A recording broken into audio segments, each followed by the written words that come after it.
Saya dulu itu saya dulu itu hampir tidak percaya hal-hal seperti itu.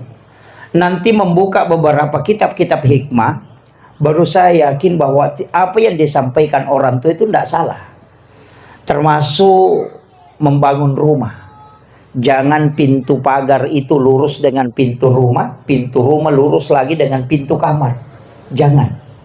Makanya dulu istilahnya tusuk sate. Ya, jalanan lurus dengan pintu rumah.